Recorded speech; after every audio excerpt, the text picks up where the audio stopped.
fii toog tey fii maison du combattant ak suñuy nawle invalides yi man nag maa ngi tudd Mass Dieng donc président région cellule de Thiès laa ñëw ba pare nekk membre du bureau national.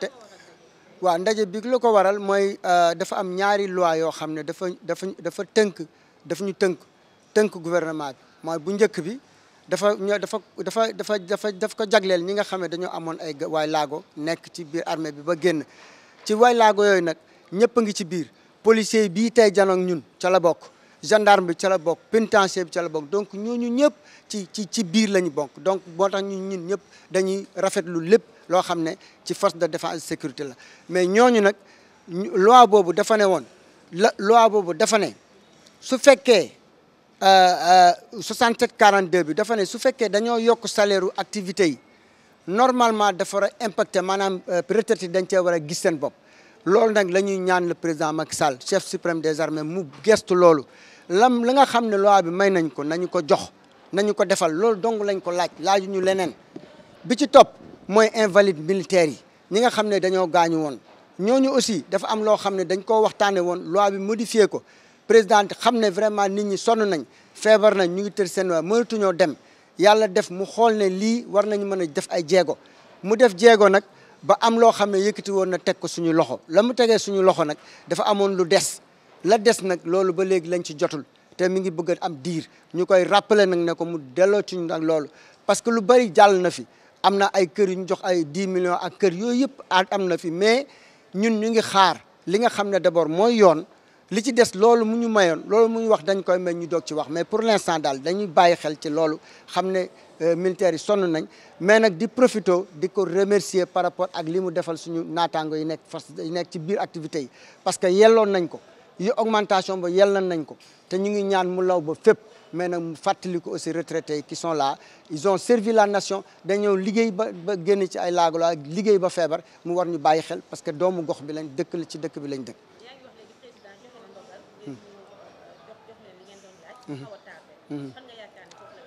waaw tagay bi moom laay wax je le dis en français tagal bi moom ma du suñu cër parce que xam nga ñun li ñu mën mooy yëglu li ñu mën mooy wax suñu droit lii la mais ñun duñu exécuter duñu defar bu yéex a amee rek c'est au niveau du gouvernement ñoom ñoo war a def li ñu war a def ñu jot ci donc li ñuy def ba régler yeneen situation lañ bëgg ñu def noonu ba régler su dossier ñu baral ko parce que soxla nañ ko ñoo ngi dem ci ay activité ñoo ngi jëm ci ay tabaski te tey jii président Macky Sall su amoon tuuti renseignement ci li militaire invalide di dund yaramam dina daw parce que am na ñoo xam ne ñu ci lal mënuñu dara mënuñu ko ñii feebar ñii am ay problème nit dëkkatu amu fu ñu dëkk y a trop de problème te xamuñu dul armée dañoo volontaire wu nag te loolu ma fàttaliku la volontaire bi mooy maanaam kenn neexaluñu dañoo jël volontaire ñëw taxaw ñaari affaire rek moo am da ngay dugg ci armée da ngay volontaire ñëw ne bëgg naa kenn bëmaxu la ñu ne la est-ce que kan la ñuy wax ne boo dara jotee boo accidenté wala dara kan la ñuy avertir loolu lañ leen njëkk a laaj xam nga loolu garaaw na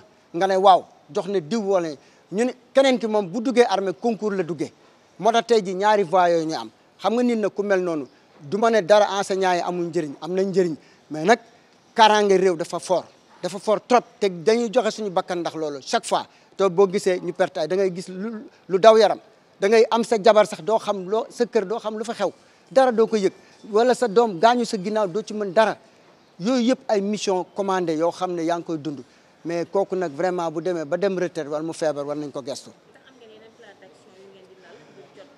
waaw plan d'action yi bari na ñun d'abord dañoo prôner d'abord ñu médiatiser d'abord ñu wax ak le président Macky Sall son excellence dañuy wax ak moom d'abord ensuite ñu ñaan aussi que tamit ces forces de l'ordre bu ñu ñëwatee nañ ñu jàppale ci nit ñi parce que ñi ñoo bokk yëpp bu ñu jëyee comme ni ñu jël nii tey jii jël ay quelques éléments yóbbu leen tëj leen plateau loolu vraiment bu doon ñaan le commissaire muy bàyyi loolu waaw ils sont ay 3 ay 4 5 ñoo xam ne dañoo jógewuñ fi Thiès lañ jóge ñëw loolu aussi war nañ ci bàyyi xel parce que ñun loolu mooy suñu doxal dañ koy def ci dans un premier temps bu ñu defee nag loolu balaa ñuy yegg ci leneen di def marche wala di wuti président parce que nous sommes des républicains damay fàttali aussi que ñun on nous a sevré dañoo nampal ci l'ordre et la discipline armée loolu la ñu xam l'ordre et la discipline ci loolu nag bëgguñu nous sommes des vrais républicains donc bëgguñu ñu dem ba ñuy naataango yi nga xam ne ñoo bokk tenue bi parce que suñu biir am na ay policiers am na ay gendarmes dem bay janoog sa moromu gendarme yooyu neexul xol neexul jaru ko suñu biir la ñuy gaañante jaru ko donc léegi nag balaa ñu egg foofu beneen plan d'action dem nañu ñaan président de la république mu jàppale ñu mu def liñ ko wax na taxaw ak ministère am yi ñu taxaw def seetlu ci militaire invalide ak retraité militaires yi parce que soxla na. man maa ngi tudd El Hadji Mama Ndiaye je suis le membre fondateur de cette association li ñu soxla amuñu lu ñuy négocier ak Macky Sall wala lu ñu koy ñaan les populations ñooy dajale seen i dërëm ak seen ñaar dërëm pour far ko pour l'entretenir là où il est à la présidence sont ces mêmes populations ñoom ñooñu jox lii ça c'est un problème de droit et de loi nous avons une loi comme l'a dit notre collègue bu salaire yokkoo pension yokku suñu pension yokkuwul suñ la waroon suñuy pension nga xam ne nous vivons la précarité jarul sax gerte caaf ah suñu plan d'action bi ngay laaj nag chaque jour tous les jours que Dieu fait on est en train de faire benn attractivité maanaam toutes les régions vont venir ici à Dakar dégg nga dinañu marche dinañu wax ci presse bi dinañu bind nañ ñu fay buñ ñu fayee jàmm ni ñooy nu golo xam bootee doomam asalaamaaleykum.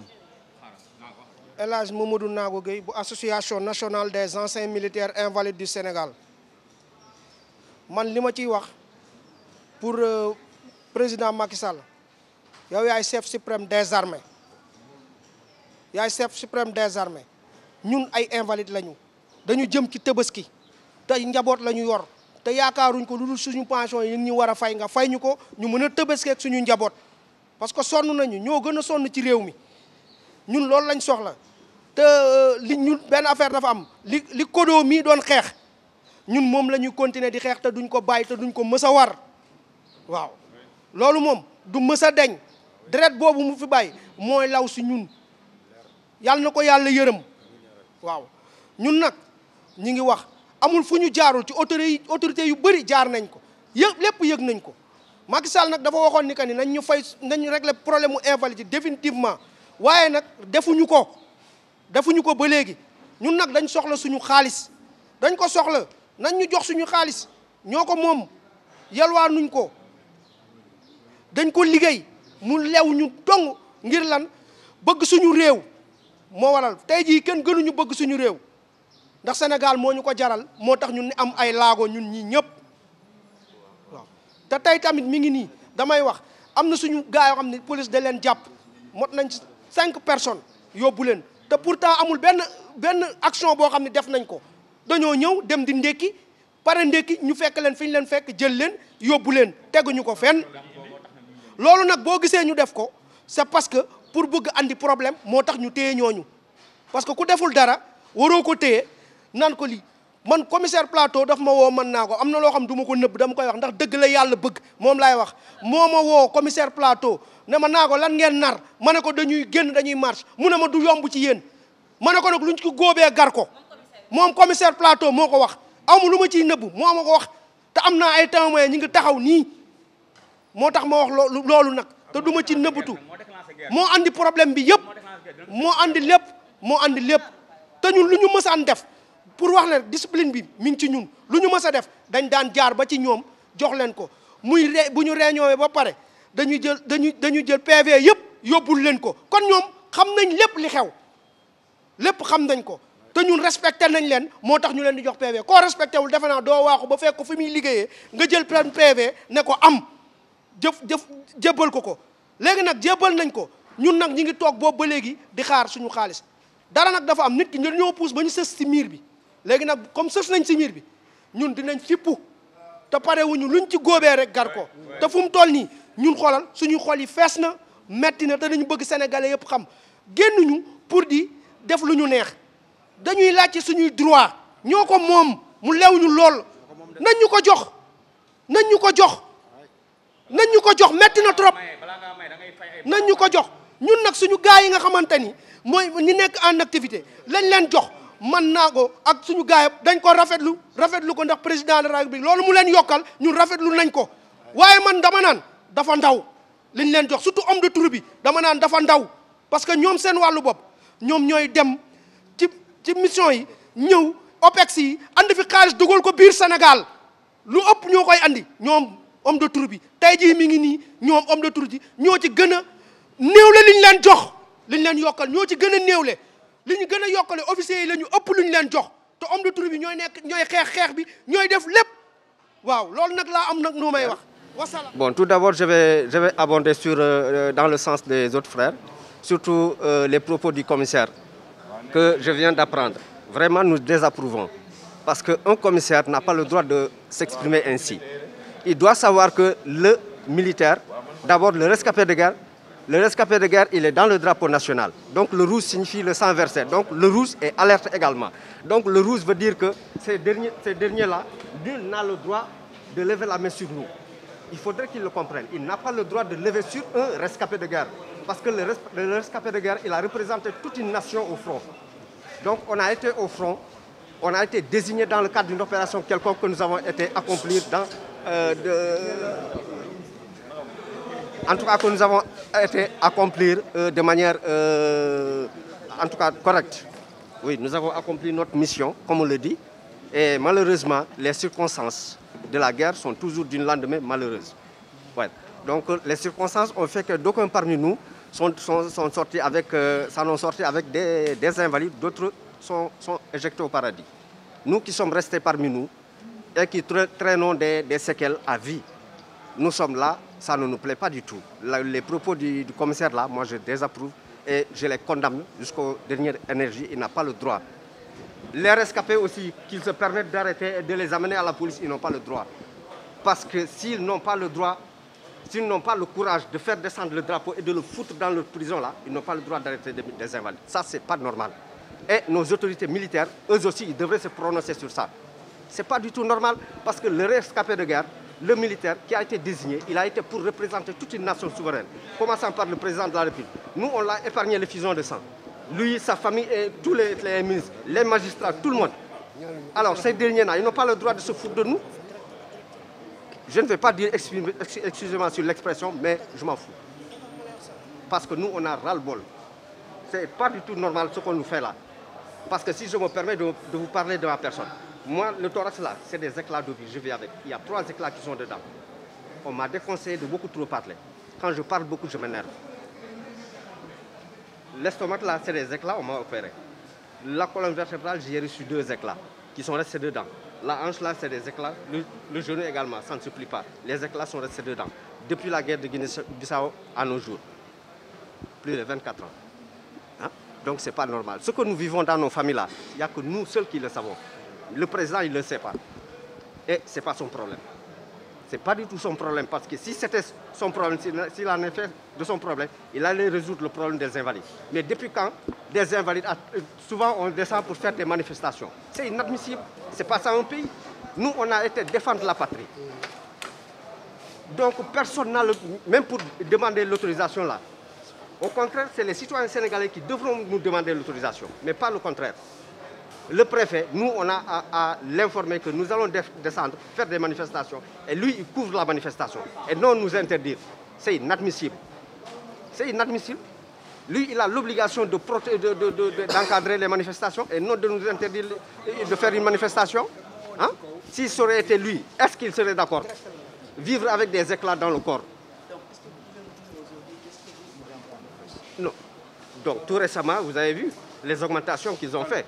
Parce que la loi 6742 dit que si toutefois il y a eu augmentation de la fonction publique, automatiquement nous aussi on doit nous augmenter. Mais on ne nous a pas augmenté. En vertu de quoi? En vertu de quoi? C'est inadmissible. C'est pas ça un pays. Voilà. Aussi, l'indemnisation. Vous avez entendu l'indemnisation. Le ministre des Forces armées avait parlé que les grands invalides allaient bénéficier d'une indemnisation. On n'en a pas bénéficié. Donc nos parents qui apprennent à chaque fois que voilà, on va vous donner ceci, on va faire cela. Et après, au final, on ne nous donne rien du tout. Hein? Il faudrait que nos parents le comprennent. Hein? Et après, je vais aller attaquer les députés. Parce que les députés, ils ne nous respectent pas aux aussi. Ils ne nous respectent pas, ils ne nous représentent pas non plus à l'Assemblée nationale. Parce que le député, c'est un représentant du peuple à l'hémicycle. Le militaire, c'est un représentant du peuple au front. Alors, comment pouvez-vous accepter que les 2 représentants-là, le représentant du peuple à l'hémicycle, lui, on lui donne 1 300 000, plus des avantages. Il est véhiculé carburé, chauffeur à l'appui, plus Macron. Passeport diplomatique, n'en parlons pas. Et nous qui sommes là, nous qui sommes les représentants du peuple au front, on a dignement représenté le Sénégal, dont le président de la République en premier. Hein? Lui, il refuse qu'on soit véhiculé, qu'on soit carburé, qu'on ait un chauffeur à l'appui. Et même le Macron, nous, on a droit à avoir un Macron, mais rien de tout cela.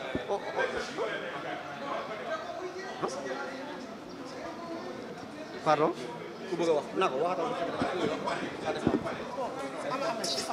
Merci. Merci.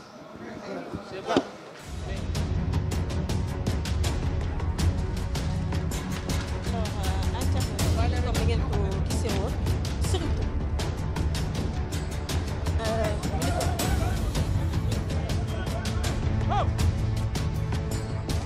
militaire invalides yi ginnaaw point de presse bi nga xam ne def nañ ko ci biir dañoo mujjee rek ñoom ñooy militaire invalides yi ginnaaw bu ñu wootee sànq point de presse di rek fàttali président Macky Sall engagement yi nga xam ne jëloon na ko ngir rek mu daal di koy saafara ndaxte soxla nañu seen xaalis tabaski bi ngi ñëw te boobu ba léegi loolu seen àq la ak seen yelleef ba ñu ca pare ndax ci point de presse bi dañu daal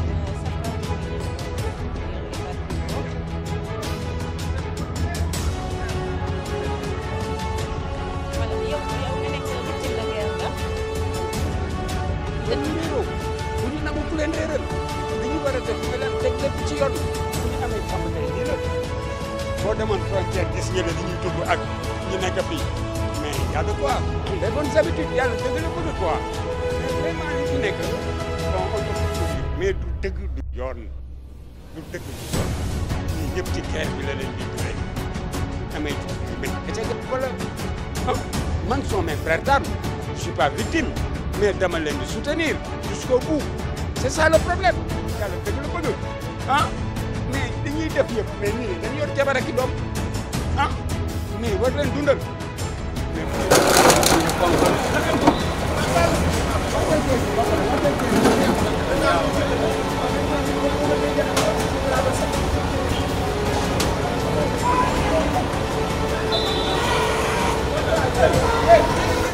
ñun ñu booleel ñu faj ñu suñu dara parce que booy xool pension bi ñuy xeex bu dara taxawul ci ba léegi la pension mixte ñii am nañ ko ñii amul te loolu ñu ngi ko woote woon à l'Assemblée nationale depuis 1967 kon donc loolu ñoom xam nañ ko kon normalement le président lay ñaan parce que dama lay wax ne ñun liñ ñu yoreel